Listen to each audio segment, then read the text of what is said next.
Okay, welcome sa ating new video tutorial. So, meron tayo ditong Hikvision IP network camera. Okay, so ito yung IP cam natin.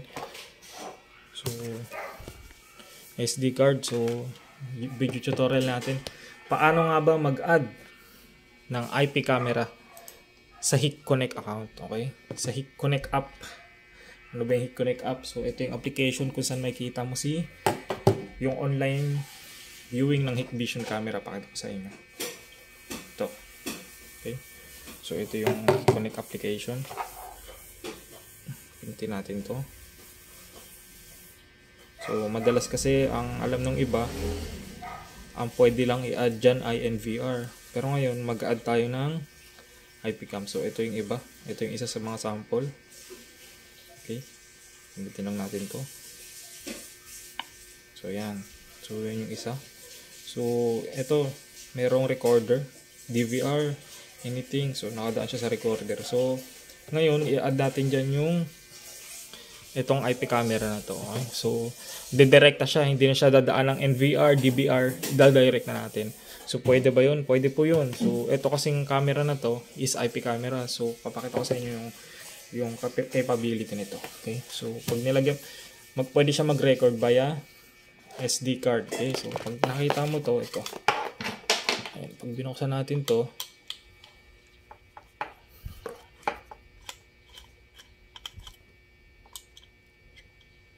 buksan lang natin to para makita nyo.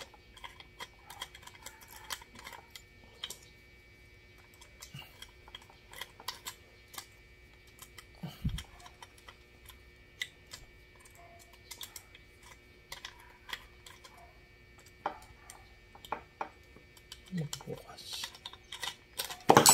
Yeah. Okay, so lagyan natin SD card, magre-record na siya. So direct to connect sa HikConnect. Hindi na siya dadaan ng NVR, DVR. So pwede nyo na siyang ma-playback. So standalone camera, pwede rin tong ganitong model ng camera. Okay, so i-add natin siya sa HikConnect. HikConnect account. Pero bago mo siya ma-add, syempre kailangan i-configure mo muna. 'Di ba? So gagamit tayo rito ng SADP tool ulit. Ito yung SADP tool Hikvision. So ito, magamit tayo rito ng SADP tool, okay? So buksan na natin yung SADP tool natin. So running doon nakalagay. Yun, so ito nakita nyo yung DVR. Okay, so mamaya papakita ko sa inyo yung model ng camera na to.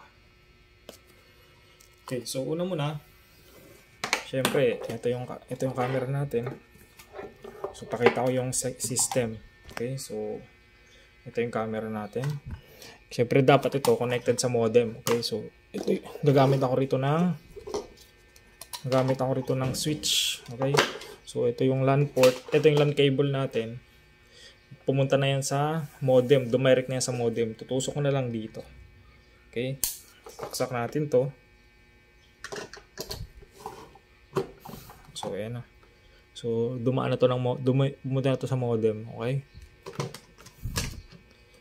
yung camera, lagyan natin ng LAN cable. Okay, itong camera, lagyan natin ng LAN cable.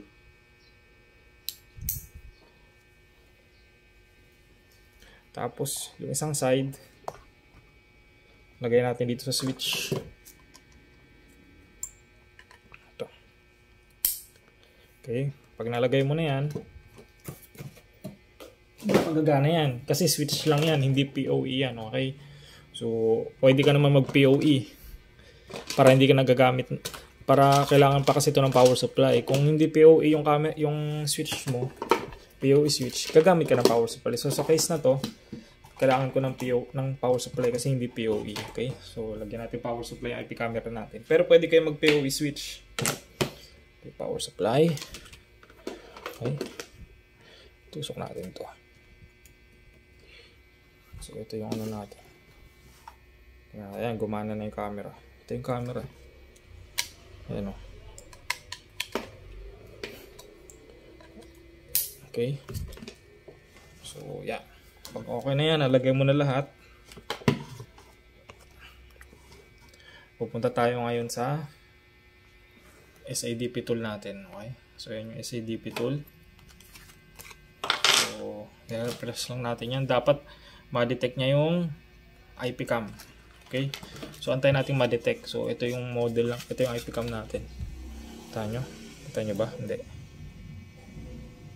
Ayan. So, IUF yung dulo. 2.8 mm. 1323 IUF. Pagka may IU yung model ng ano, nung Hikvision IP cam, meron siyang audio. Okay? So, isa rin matitrace mo na may audio kasi meron siyang butas. Ito, kita nyo yan, oh. Pagka may butas ng ganyan, ibig sabihin merong audio yan. Okay? May maliit na butas. So, ito na. Ito na.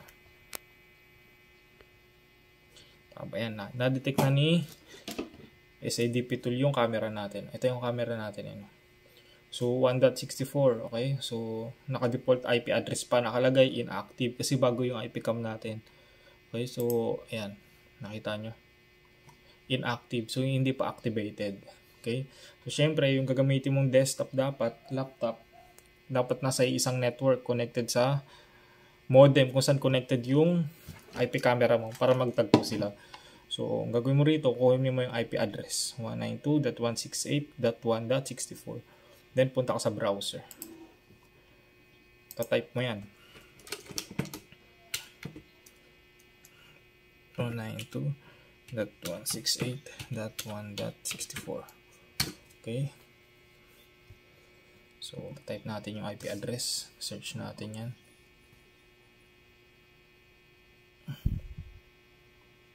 Tayin lang natin.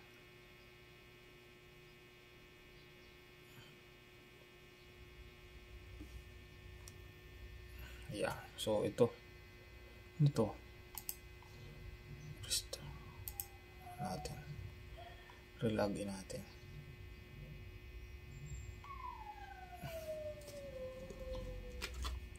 Yan. Okay. So, nakita nyo. So, activation pa lang. So, ibig sabihin, hindi pa siya na-activate. So, lagyan mo natin password. Okay. So, lalagay ko rito. Admin123 lang. Para mabilis tandaan. Default password lang. Admin123. Okay. So, capital A. Admin123. Yan. Okay. So, type mo lang yung password na gusto mo. Bahala ka kung anong gusto mo. So, click mo lang OK. Okay. So, pagka ganyan, click OK. Then, activated na. So, ito. Lagyan natin ito na ever. Lagyan natin ito 1, 1, 1. Okay. So, bakit ganyan? So, para mabilis ma-reset. Okay. Lalagay ko ng email.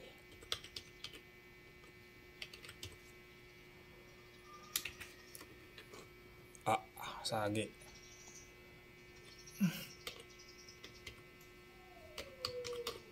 Okay, so then click.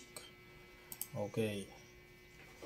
So, never lang to. Then, pagka okay na, antayin lang natin. Papasok na yan. Okay, so kasi bago mo mag-site connect, dapat i-configure mo muna. So, configure muna natin yung camera natin. Yung IP cam natin.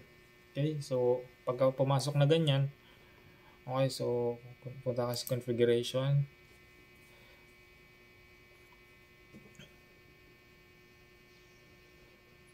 Click nyo na yung configuration. X natin to. Then, so, yun yung camera. Network. Punta kayo network. Okay. So, naka-default siya na .164. Okay. So, on mo lang to. On mo yung DHCP. Then, save mo. Bakit kailangan re-reboot yung unit? Okay. Try natin. Okay, so, re-reboot niya yung mismong unit. Okay, so, punta tayo rito sa SADP tool. Refresh lang natin ito. Ayan, wala na. Nag-reboot na yung isa. Ito yung DVR ko. Okay. 104.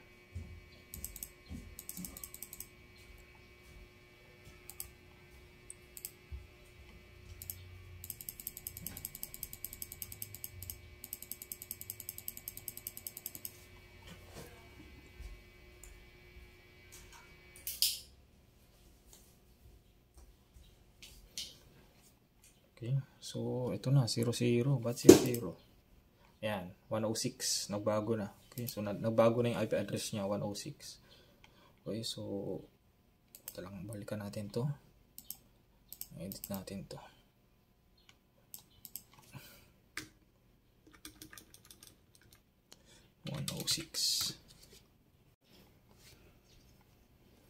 Okay, so 106. Ito na yung bagong IP address na binigay ng router. Okay, so type natin yan. Punta sa browser. 106. 168.1.106. So yun na. Admin. Password. Ito na password.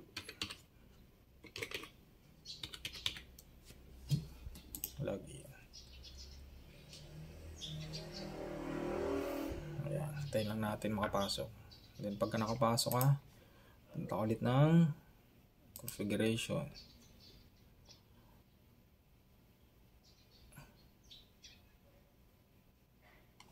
Then network. Under ng network, advanced settings. At yung advanced settings, platform access. Okay, so activate natin yung connect nya.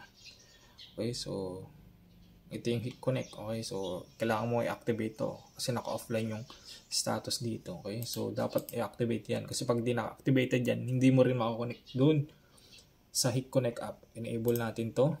Lagyan natin verification code. 1, 2.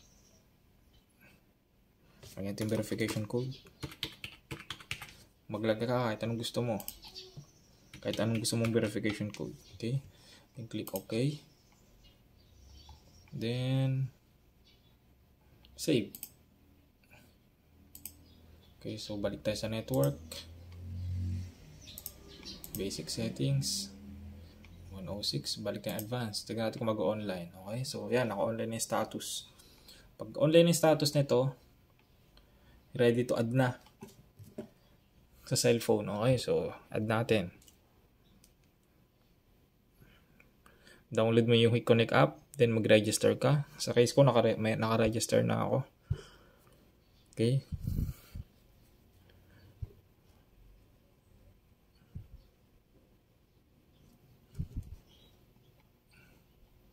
So, add lang natin to. Scan QR. Scan QR natin.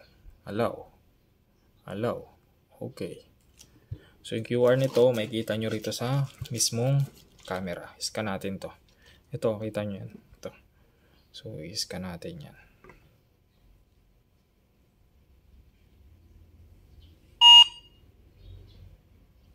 Ayan. Click add. Input natin verification code. Click OK.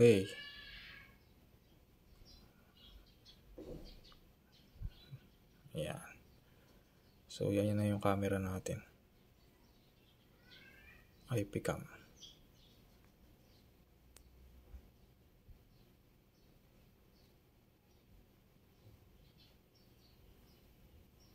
Next.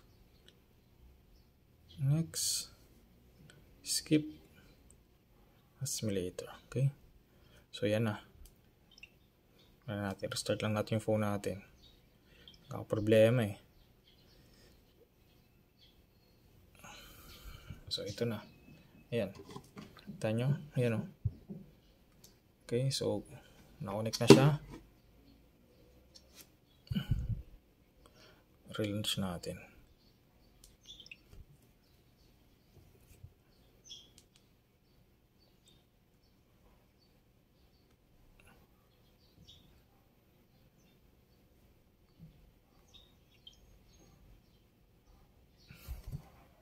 Charlie. Pero masagot ang phone mo.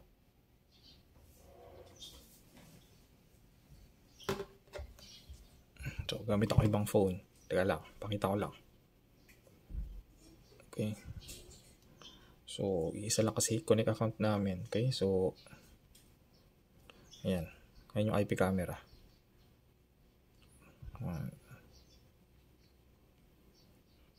Ayan. Okay.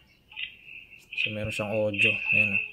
Automatic na gumana yung audio. Check 1.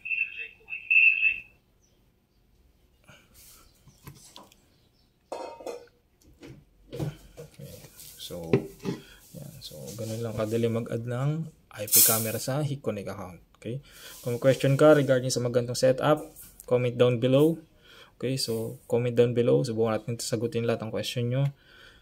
Then, kung interesado ka sa ganitong mga video tutorial, like mo na rin sa ibaba. Okay? Then, click the subscribe button para maging updated ka sa mga video tutorials na ilalabas natin.